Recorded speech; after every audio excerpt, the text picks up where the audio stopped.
Ever since I was little, I've been obsessed with magic. I read all the Merlin books, and part of me always dreamed that letter from Hogwarts would come in a mail one day. Well, that letter never came, but I still haven't given up hope, and in the meantime, I can hone my craft in virtual reality.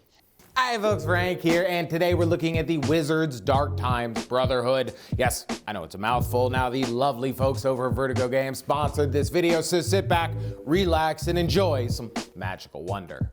So I've been playing the Wizards game for a few years now, and it always pulled me in. The mix of spellcasting combat, puzzle solving, and story elements are pretty easy sell for me in VR. So when I was asked about making a video on the latest entry in the series, of course I said yes. This title comes from Carbon Studio, a Polish-based VR developer, and I believe they were self-publishing in the past. So this is the first title to come from Vertigo Games, who recently became a publisher themselves.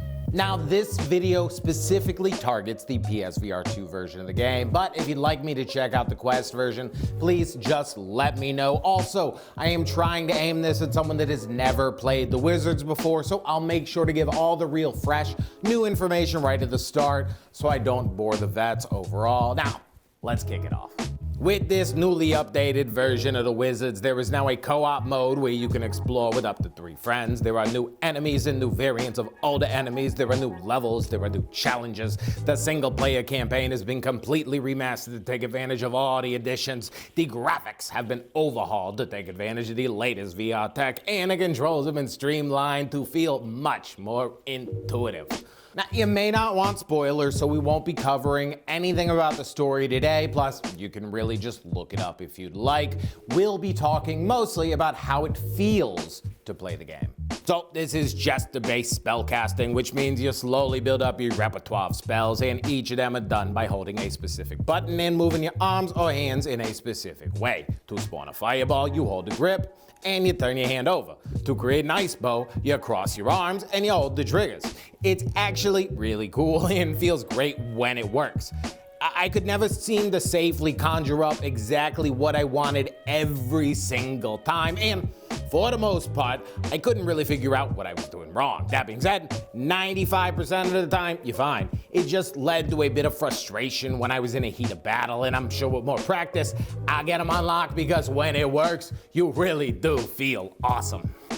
Now, there are a lot of enemies that make you strategize about which spells to use best or which spells to use in tandem. You can often cast one spell on each hand unless you have something like the bow handy, which makes for some really fun combos once you figure out what works best.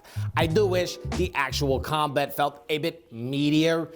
Casting the spell feels great, but it also feels like there is something lacking in feedback when I hit an enemy, and I think there could also have been a bit more use to the controller haptics and trigger feedback. Like if the trigger slowly loosened up while creating a fireball, that would have felt pretty cool. I assume they could still add something like that in the future. The haptic system was probably ported over from the Quest version, but I can't really speak on that. The environment is great. There are some wonderful vistas. The variety is phenomenal. There seems to be an overall darker tone to everything, but it fits the world, and I have a fun time exploring. There are plenty of environmental puzzles that will have you using various spells to continue forward, and it looks really pretty on the PSVR2. I did experience a bit of stutter when things were going on, but overall it felt like a very smooth experience. The multiplayer mode was not online while I was working on grabbing content for this video. I'm not sure if that was just a me problem, but I'm sure to get it sorted soon if there is something going on. If you're wondering, there are also plenty of comfort settings and control options, so there should be a perfect one for you. You can also skip the climbing portions altogether if you'd prefer, but they seem to be spread out enough to where it's not a big issue for me, and I kind of like role-playing a bit.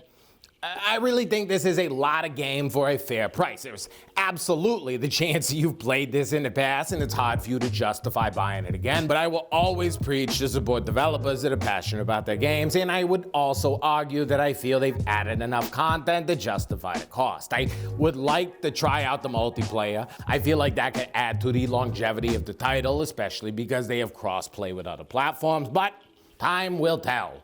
All that being said, once you get the spells down and you're just flowing, it truly does feel like a magical experience. Did you grab it already? Did I convince you to buy it? Are you just gonna pass? Please let us know in the comments, because at the end of the day, you can like, you can subscribe, that's cool, but I just really want to hear your thoughts, because that's what it's all about. Now, don't forget, you're amazing. You can do anything you want in this world. Don't let anyone tell you otherwise, but also, friggin' subscribe. I mean, come on. Nah. Smooches. Frank Show, what? The Frank Show, come on. The Frank Show, what? The Frank Show, come on. The Frank Show, what? The Frank Show, come on. Frank Show. It's time for the show.